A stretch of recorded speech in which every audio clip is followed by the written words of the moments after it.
Ողջույն, ինչպես երեք խոստացել է, այսօր անդրադառնալու է մի քիչ ավելի հանգամանալի երեք իշխանական քարոզչամեքենայի հատուկ պատվերով ազգային անվտանգության ծառայության իբր գաղտնազերծմանը, թե գաղտնազերծվել է ամենահայոց կաթողիկոս Գարեգին II-ի եղբայր Եզրատ Սրբազանի 86 թվականին այն ժամանակվա պետական անվտանգության կոմիտեի ԿԳԲ-ի կողմից հավաքագրվելու փաստին եւ իբր ներկայացվել էր այսպիսի տեղեկանք, որը վկայում է, այսպես ասեմ, Եզրատ Սրբազանի հավաքագրման փաստին։ Շատ արագ համացանցում հայտնվեցին նաև նմանատիպ հավաքագրման այլ օրինակներ խորհրդային այլ հանրապետությունից։ Ամենատարածվածներից մեկը Լատվիան է, որտեղ հրապարակվել են հազարավոր նման տեղեկանքներ։ Եվ միանգամից աչքի զարնեց մի կարևոր փաստ։ Լատվիան, որ ավելի ազգայնական էր, բոլոր տեղեկանքները ռուսերեն են։ Շատերը միանգամից ասացին, լավ, այդ ժամանակ խորհրդային միությունում, բոլոր ուժային կառույցներում, հատկապես նույնիսկ զինվորական գրքույկներում գրագրությունը ռուսերեն էր արվում։ Ինչպես է, որ իբր Հայաստանի Բաքվում հայերեն է արվում։ Բայց համացանցը ամեն ինչի մասին խոսում է։ Համացանցում կա այսպիսի հսկայական մի փաստաթուղթ։ Գործակալների հավաքագրման հետ կապված 83 թվականին ԿԳԲ-ի նախագահ էր այդ ժամանակ կոչում Չեբրիկովի հրամանագիրը։ Մանրամասնություններով եւ կան հսկայական փաստաթղթեր։ Այս փաստաթղթերը այն բլանքներն են, որով պետք է այդ հավաքագրումը տեղի ունենա։ Բոլոր այս բլանքները պետք է գրված լինեին ռուսերեն, մանուշակագույն թանակով,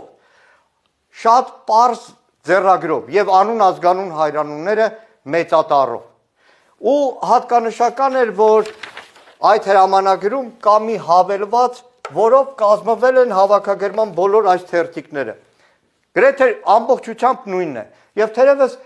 Հայաստանի ԱԱԾ-ում կատարելով Նիկոլ Փաշինյանի շեֆի հրամանը արագ նման մի իբր կամպրոմատ գտնել Եզրատ Սրբազանի դեմ շատ են շտապել։ Դրա համար ամեն ինչ խառնել են իրար, որովհետև Լատվիայում օրինակ այս բլանկում եւ Չեբրիկովի հրամանագրով հաստատված օրինակում տարբերություն չկա։ Կա հայկականի հետ տարբերություն, անուն, ազգանուն, հայրանուն, ծննդյան թիվ, Կեղծիքում գրված է միայն տարեթիվը, այնինչ Չեբրիկովի հրամանագրով հաստատվել է ծննդյան թիվ, օր, ամիս։ Բնակության վայր չեն իմացել երևի Եզրատ Սրբազանի բնակության վայրը, դրա համար ձևակերպել են հանդիպաբնակարանի հասցեն չի նշվում։ Ու այստեղ գալիս է եւս մի հերթական կեղծիք։ Ռուսական պաշտոնապես ԿԳԲ-ի տարբերակում գրված է պարտ, կետ, պարտիննես, կուսակցականությունը, որտեղ այդ ժամանակ խորհրդային միությունում կար մեկ կուսակցություն, կոմկուս, եւ պետք է նշվել կոմկուսի անդամ է թե ոչ, բայց քանի որ դեմոկրատական, այսպես կոչեմ, Հայաստանում են ԱԱԾ պաշտոնյաներ մտածել են, որ կուսակցությունը նշել, կարող է մեկ ուրիշ կուսակցության անդամ լինի։ Այստեղ եւս մեկ շտապողականության հետևանքով խայտարակություն։ Գրված է ազգությունը, բնականաբար բոլորը ենթադրում եք, ազգությունից հետո գրվում է քաղաքացիություն, ինչպես հրամանագրում է եղել 83 թվին, բայց քանի որ շտապել են գրել են ազգությունը, կրթությունը, հետո հիշել են, որ քաղաքացիությունն էլ պետք է գրված լինի։ Ամենավերջում այստեղ գրված է վարչությունը, բաժին, բաժանմունք։ Վարչություն, բաժին, բաժանմունք, բոլոր այս օրինակներում, բայց քանի որ Հայաստանում ԱԱԾ-ի, այսպես ասած, կեղծարարները շատ են շտապել, ուղեղներին զոր չեն տվել, որ վարչությունը որ մի գերատեսչությանն է, ինչպես օրինակ լատվացիները գրել են Լատվիայի Սովետական Սոցիալիստական Հանրապետության ԿԳԲ-ի երկրորդ բաժնի 4-րդ բաժանմունք։ Իսկ այստեղ ուղղակի ձեռքի հետ գրել են վարչություն, գրել են ՊԱԿ 5-րդ բաժին եւ վերջ։ Իդեպ հաստատված կանոնակարգով այս թուղթը 0 է։ Եթե դրան չկան այլ հավելվածներ, թե ինչ ընթացք է ունեցել, ինչպես բոլոր այս արխիվային փաստաթղթերում, բայց քանի որ շեֆի ասածը շտապել են անել, իսկ անգրագիտությունը թերևս շատ ավելի տարածված է ազգային անվտանգության ծառայությունում, այսպիսի մուկ են ծնել։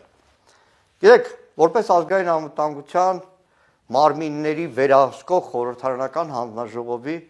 անդամ, եւս մեկ մտահոգություն։ Երեկվա այս կեղծիքով փլուզվում է Հայաստանի Հանրապետության ազգային անվտանգության համակարգը, որովհետև պատկերացրեք, այսօրվա օրենքների համաձայն, սահմանադրության համաձայն վերջերս օրենքի փոփոխությամբ ազգային անվտանգության ծառայությունում հակահետախուզության գործառույթ ամբողջացնելու արդյունքում մեր ազգային անվտանգության մարմինները որոշեն որևէ Հայաստանի քաղաքացու հավաքագրեն որպես գործակալ ի պաշտպանություն Հայաստանի Հանրապետության օրենքով ու որ մեկը կհամարձակվի նման քայլի մտածելով որ լավ ինչպես կարելի է ազգային անվտանգության մի ամբողջ ծառայություն նման ծիծաղելի վիճակի մեջ դնել, ինչ թե Նիկոլ Փաշինյանը վարչապետի պաշտոնը զբաղեց տեղը որոշել է ամեն ինչով հարձակվել հայ առաքելական Սուրբ եկեղեցու դեմ։ Ու Աստված մի արած է, նման խելագարություն ապագայում այլ վարչապետերի ԱԱԾ ղեկավարների դեպքում լինի։ Իսկ ինչպիսի գահավիժում է ապրել ազգային անվտանգության ծառայությունը, մեկ օրինակ ևս։ Օրերս հարցում է ուղարկել ազգային անվտանգության ծառայություն, թե ինչ օրենքի կետի հիման վրա է խմբագրվում ԱԱԾ օպերատիվ աշխատողների կողմից հայ առաքելական Սուրբ եկեղեցու Սուրբ եւ անմահ պատարագը, որը հաստատել է նաեւ Նիկոլ Փաշինյանը, ասելով որ քահանաների հետ ԱԱԾ պաշտոնյաները հանդիպել են։ Ինձ պատասխանել են շատ կարճ։ Ապահովելով անձի հասարակության եւ պետության անվտանգությունը։ Պատկերացնում եք, պատարագ են խմբագրում այս ձևակերպման հիման վրա։ Այդ ձևակերպումը բոլորիդ կարող են նստեցնել բան ու քրեական գործեր հավաքել։ Վերջում, այսօր դեկտեմբերի 20-ն է, ավանդաբար տասնամյակներով եւ խորհրդային միությունից հետո էլ անկախ Հայաստանի պայմաններում ազգային անվտանգության ծառայողներ այսօր նշում են իրենց մասնագիտական օրը։ Միայն մի քանի 2-3 տարի առաջ արտաքին հետախուզության ծառայության մասին օրենքի ընդունումից հետո այն տեղափոխել են հունվար, բայց ավանդույթ է դեկտեմբերի 20-ը։ Ազգային անվտանգության ծառայությունը 3 իր կեղծիքով ուղղակի խաչ քաշել այդ ամբողջ համակարգի վրա, բազմաթիվ փորձառու մասնագետների վրա, մասնագիտական ծառայության վրա եւ ծննդյան տոնը նշելու փոխարեն կարելի ասել գերեզմանակար դրել ազգային անվտանգության ծառայության վրա։ Լավ մնաց։